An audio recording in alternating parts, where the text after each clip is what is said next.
Some are having a life-saving impact. People tend to forget the graves of women who died in childbirth and in pregnancy. The graves are very easily forgotten. About 550,000 women a year, every minute of every hour of every day a woman dies. Angela Gorman is a senior nurse who was inspired by a TV programme about Grace Kadindo's work with pregnant women in Chad. Together they set up a charity to reduce the number of unnecessary deaths in childbirth. Maternal mortality can be prevented. There is nothing new in the technology that can save a woman's life.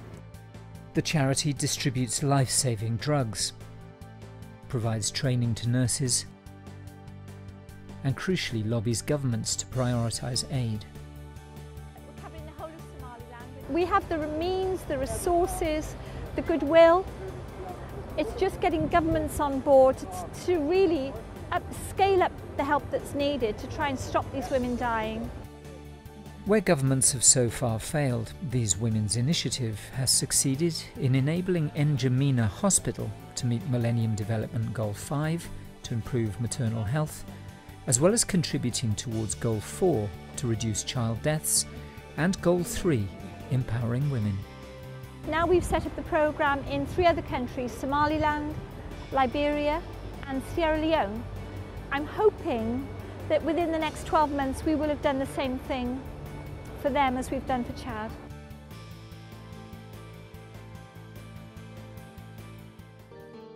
Further east in Africa, the Gwent Ethiopia Health Link is one of a network of NHS links between Wales and Africa, which is contributing towards Millennium Development Goal 6 to combat disease.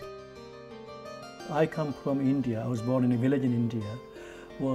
India is not a rich country, but when you go to Ethiopia, reality really hits you. Now, for a country, for example, Ethiopia, which has got a population in 2008 of 81 million, they have got only 2,000 doctors working. 80% of the population lives in rural areas where medical facilities are very limited. So we have provided what we call motorbike ambulance. That these are motorbike with sidecars converted to ambulance where people can lie.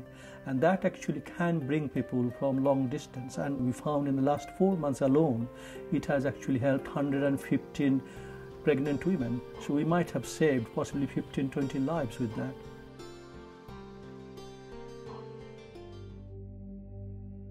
These links are also having a major impact on communities in Wales.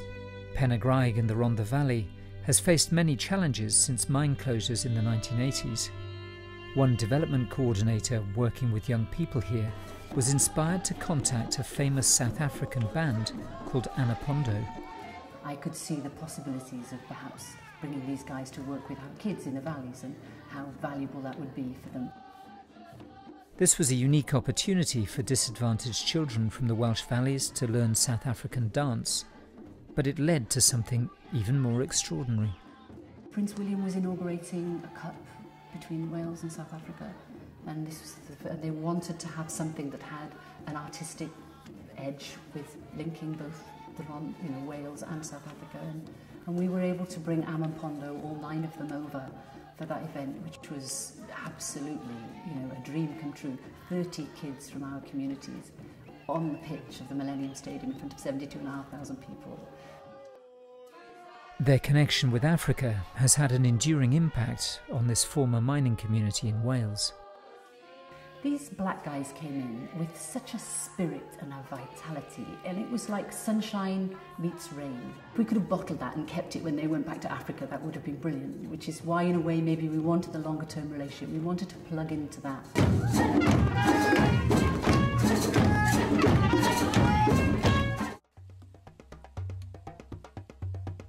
Links between communities all contribute towards the ultimate Millennium Development Goal 8, building a global partnership for development. There are now over 100 people-to-people twinning links between communities in Wales and sub-Saharan Africa, and these have been brought together under the Gold Star Communities Award scheme. The award, which is endorsed by the UN, it's been developed in Wales, and it recognises excellence in community linking. So this is where communities are making a real difference to community development, achievement of the Millennium Development Goals, and most importantly to ordinary people's lives, because of the actual activities and the projects that these communities are doing together. One of the first links to receive an award is Pont, the link between Pontypridd in the South Wales Valleys and Mbale in Uganda. They received awards for their work on health and with children, and for the difference that they'd made in both communities.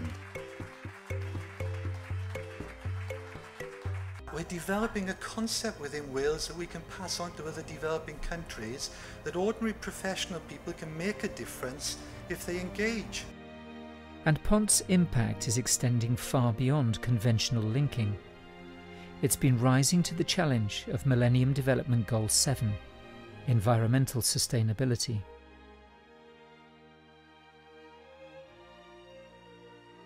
It was the relationship which had been built up between professionals, local government workers, a whole range of people within the two communities that made the United Nations Development Programme choose us as one of the pilot regions. The effects of climate change, although mostly caused by the industrial nations, are felt most harshly in Africa.